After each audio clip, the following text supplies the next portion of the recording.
1. She rejected my proposal twice, so I left. Now she watches me walk in with my wife. We were at the little cafe on 12th, our usual spot. Same window seat, same chipped mug they always gave me. She was halfway through a caramel latte, thumb flicking through Instagram stories, not even pretending to be present. I watched the foam swirl in my cup, stirred it slowly, didn't sip. For a while, we sat like that, me in silence, her somewhere else.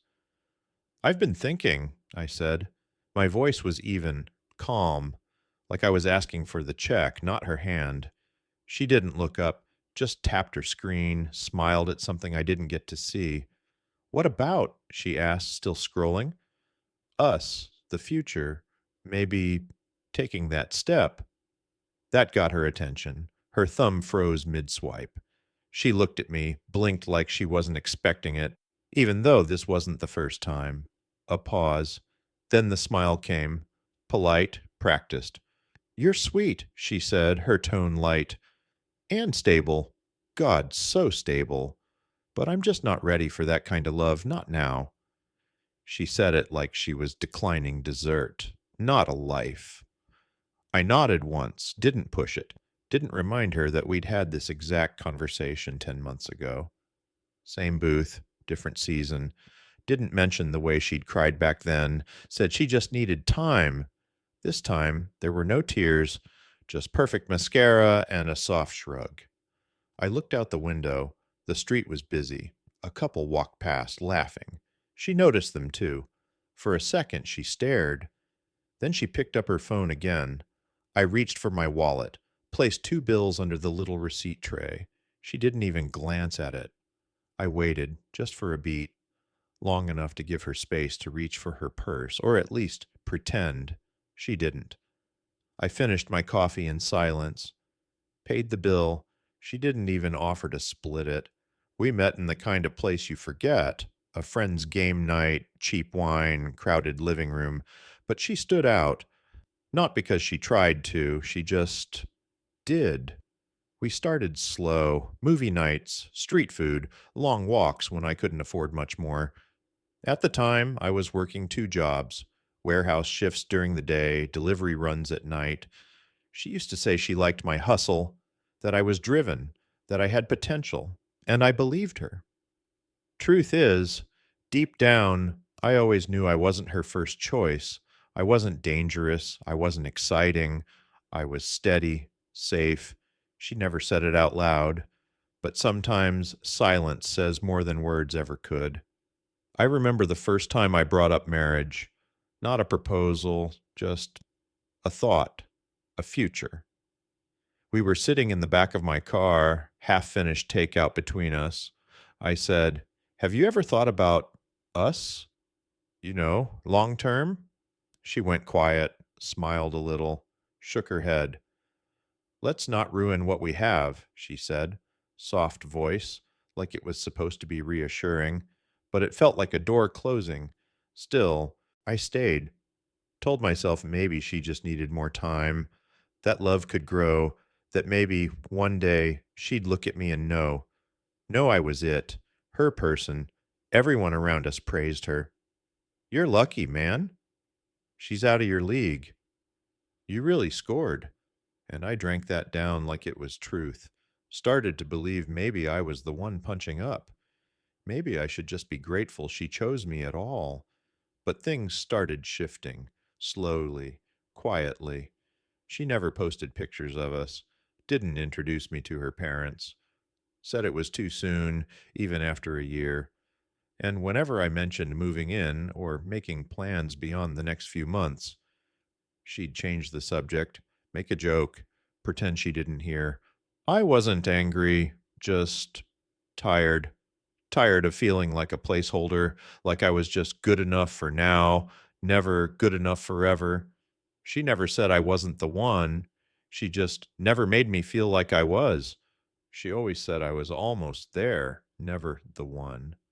She liked when I cooked, said it made her feel cared for, like the world slowed down for a while. So I planned everything. Groceries bought the night before, her favorite wine chilled.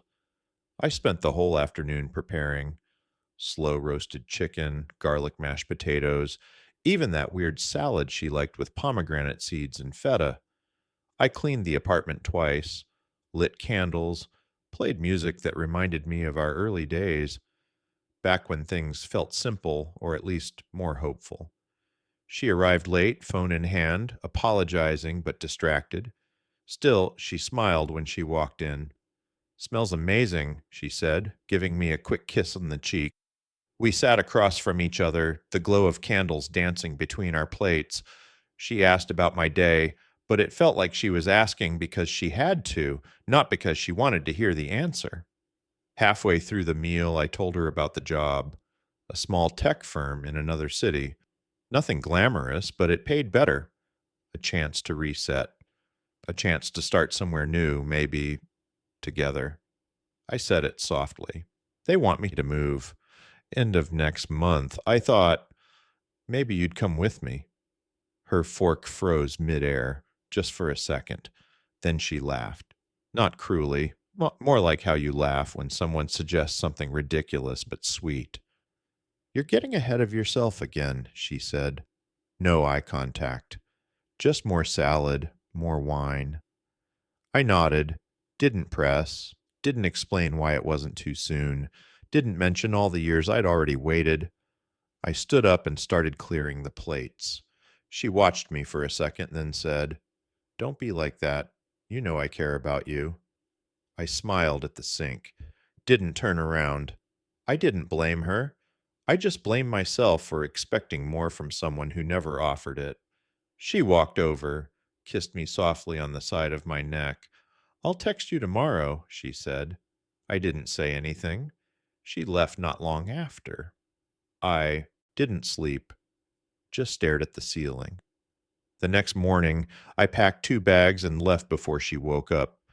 The new city didn't feel like a fresh start. It felt like a blank page, no noise, no color, just space. I moved into a small apartment near the office. No one knew me here. No one expected anything from me. The job was good. Not glamorous, not groundbreaking, just good. I clocked in, worked, came home. My evenings were silent. No texts, no calls. I didn't post anything online. I didn't block her either. I just disappeared from her world like a ghost that never left a shadow.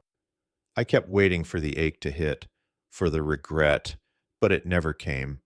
What came instead was peace, a strange, unfamiliar kind of peace. A few months later, I met someone. She wasn't like her. There was no performance, no puzzle to solve. She didn't talk about vibes or timelines or how love should feel like a movie. She just listened, laughed at my bad jokes, asked how my day was, and waited for the answer. She didn't test me. She didn't measure me against someone she hadn't even met yet. She just accepted me, fully, without question. Our dinners were simple: cheap takeout, homemade pasta. We'd sit cross legged on the floor and talk about everything and nothing. There were no games, no power struggles, just time, just ease. And in that silence, I grew. I didn't have to convince her I was worthy. I didn't have to remind her of the effort I put in. She just saw it. She didn't need to be convinced. She just knew. It wasn't fireworks. It wasn't chaos. It was something better. Calm certainty.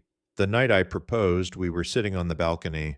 The city lights were blurry behind us, and a slow breeze carried the sound of traffic somewhere far away. I didn't have a big speech, just a quiet question, and before I could even finish the sentence, she smiled. Not out of surprise, not out of shock, out of certainty. The wedding was in a hotel I used to walk past every week, back when I thought my future was set in stone.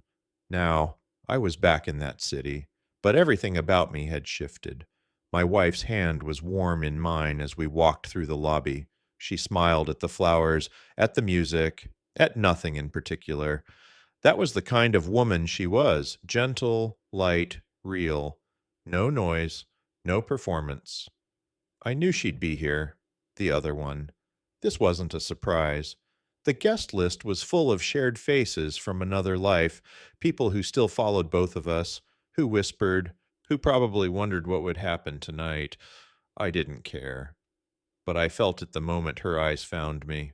She was standing near the bar in a navy blue dress, simple, elegant, trying hard not to look like she tried hard. Her smile flickered. Then it disappeared completely. Her gaze dropped to our hands, still laced together. She looked away, then looked back. I didn't react. Dinner passed with speeches and laughter, the kind that doesn't need effort. My wife was laughing with a couple at our table, asking questions, sharing stories. She fit everywhere. Eventually, I stepped outside for air. The balcony was half lit, quiet, and that's where she found me. You look different, she said. I turned to her, let the silence stretch a little longer than was comfortable. Peaceful, I said. She gave a small laugh like she wasn't sure if I was joking. You stopped replying to everyone, just disappeared. I nodded. She stepped closer, unsure. I thought maybe you'd blocked me. I didn't. She stared at the ground for a second. You left before I could even say anything. There was nothing left to say. Her voice was smaller now. You didn't even tell me where you went. I didn't think you'd care. That landed. I saw it in the way her shoulders dropped. She looked at me like she was about to ask something personal, something deep, then changed her mind. I saw your engagement post, she said. She's different. I didn't explain. I didn't owe her that. She makes you happy? I looked back toward the reception hall through the glass where my wife was laughing with strangers, exactly as she always did. She makes me whole. There was a pause, long, waited. She opened her mouth, closed it again. Finally, she said, I'm glad you're doing well. I nodded. She tried to smile, but her lips didn't follow through. Well, goodbye, I guess. I didn't stop her, didn't reach for a hug, didn't offer closure. Her voice cracked when she said goodbye. I didn't stop walking. It's strange the way time rearranges pain, softens it, not by erasing it, but by placing it somewhere quieter, somewhere it doesn't echo. I used to replay everything, her words, that look in her eyes when she said, You're just safe. Like safety was a weakness, like stability was boring, like love wasn't enough if it wasn't dangerous. But now there's only stillness, not the kind you chase, but the kind that finds you when you stop searching. I didn't arrive at peace with a bang. It slipped in like morning light through a cracked window, software barely noticed. And then suddenly, everywhere, I don't hate her. That used to feel like betrayal to myself, to not hate the one who broke me. But hate is heavy. You think it keeps you warm, but it only burns from the inside out. She didn't choose wrong. That took years to say without flinching. She didn't choose wrong. She chose who she was at the time, someone who needed to feel alive even if it meant killing what was steady. Someone who thought love was loud and forgot that it could also be quiet, patient, enduring. I used to wonder why I wasn't enough. I don't anymore, because that question assumes I was supposed to be. We were chapters in each other's stories, not the ending, not even the climax, just necessary pages. I never blocked her, never unfollowed. There was a time I told myself it was strength, that I didn't need to cut her off to move on. Maybe it was just weakness, or maybe it was hope wearing a disguise. But eventually, I stopped checking her profile like it held answers. The visits became rare, accidental, background noise. And sometimes, when her story pops up, I still watch it. She hasn't posted a boyfriend in a long time. Not that it matters, but absence says things too. She shares sunsets, coffee shops, a quote now and then about growth or healing. I don't read into it. I don't need to, because healing isn't about waiting for them to regret it. It's about no longer needing them to. I don't rehearse what I'd say if I saw her. I already said it, not with words, but with silence, with distance. with a life rebuilt on steadier ground. She might think I hate her. She might think I still love her. She might not think about me at all. And that's okay. Some people were never meant to stay, just pass through, teach you, crack you open so you could rebuild stronger. That's what she was. Not a villain, not a mistake, just a mirror that showed me where I was still empty. I don't need revenge. I don't need closure wrapped in a bow. I just needed peace. And I found it in the quiet. In early mornings with someone who doesn't confuse chaos with passion, in conversations that don't feel like chess, in being seen without performing. Sometimes I wonder if she ever scrolls past my life, wonders what could have been. But then I remind myself it doesn't matter, because I'm no longer living a life that hopes to be noticed by the one who left. I'm living a life noticed by someone who stayed, someone who sees me clearly. And maybe that's the point. Maybe closure isn't a conversation. Maybe it's a quiet acceptance that the story ended where it was supposed to, not with fireworks, not with an apology, just with absence, the kind that speaks louder than presence ever could. Sometimes the best response is your absence, filled by someone who sees you clearly.